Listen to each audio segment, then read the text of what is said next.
Can Poppy deceive us? Initially depicted as a benign character, aiding in dismantling the prototype, Poppy's darker side emerges in Chapter 3 when she discloses her entrapment by the entity, a pivotal figure in unraveling the factory's grim past and battling the malevolent force behind it. Poppy's allegiance remains uncertain, introduced as a groundbreaking doll capable of interacting with children. We liberate Poppy from a gas-filled enclosure in Chapter 2, initially grateful and eager to assist us. Her demeanor shifts upon realizing our potential to rescue the toy inhabitants. Resolute and driven in Chapter 3, Poppy adamantly pursues the prototype's defeat, albeit with ambiguous motives. Despite earlier intentions to flee with us, she warns against escaping, citing imminent danger from the prototype. This abrupt change prompts speculation about her authenticity, perhaps influenced by recent events, including defeating Mommy Longlegs. Poppy's strategies may have evolved to lure us into confronting the looming threat. The enigmatic note directing us towards a symbolic painted poppy, symbolizing Poppy's liberation, further complicates the mystery surrounding her intentions, hinting at a hidden agenda orchestrated by an unknown sender.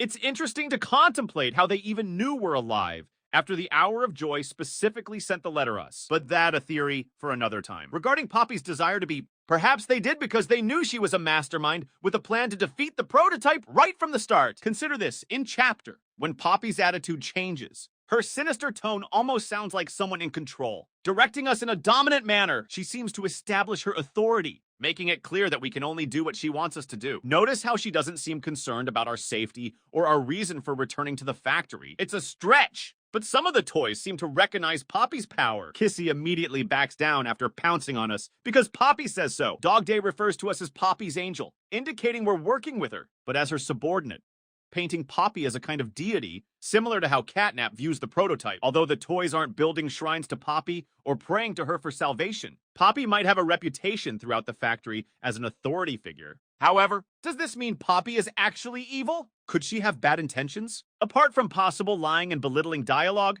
Poppy hasn't actually done anything harmful. She hasn't killed someone or caused intentional harm that we know of. And the only person she has a grudge against is the prototype, who she considers evil. Someone who only cared about themselves and caused a massacre. Can we really put these two characters on the same level of malevolence? We could if Poppy and the prototype were collaborating, but there isn't much evidence supporting that. While Poppy has done things to make us distrust her, what if it's for a good cause? Defeating the prototype is no simple task. We're faced with potentially countless minions who are tall, flexible, fast, violent, and just downright terrifying. We don't even know how many followers the prototype has in total. Additionally, Poppy is very small and fragile, not to mention extremely old, having been made around 1950, with Chapter 3 confirming the present date of 2005, leaving a 55-year gap. And unlike the prototype, Poppy hasn't been gathering toys to enhance her own power. She understands that she isn't comparable to Subject 1006 regarding size and strength. However, her intellect could potentially offer resistance. Consider how she's described in her commercial.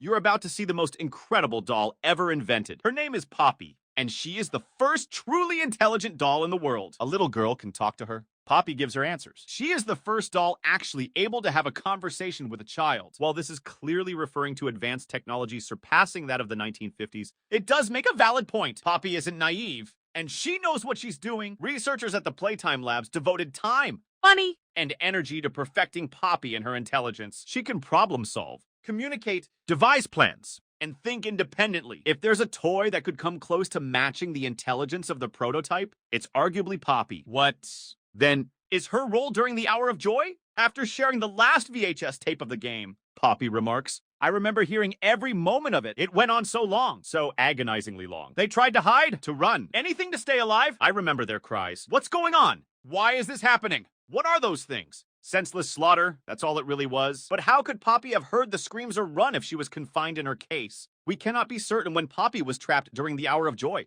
It could have been before or during the event. If it's the latter, she would have had time to escape or hide before being captured. Given that she admitted to having time to think and reflect while in her case, we know she was conscious to some extent, so it's likely she could also hear the chaos, especially since some workers were killed right outside the room where she was confined. Whatever the true story may be, there is still much more to uncover about Poppy and her role in the factory. Whether Poppy is benevolent or malevolent, we still lack adequate information about her. Is Poppy truly an ally? Or is she the real antagonist of the game? Perhaps she is neither, but instead someone who can be deceptive, albeit for a greater cause. What are your thoughts? Let me know in the comments. Thank you for watching. Don't forget to subscribe and click on this video right here.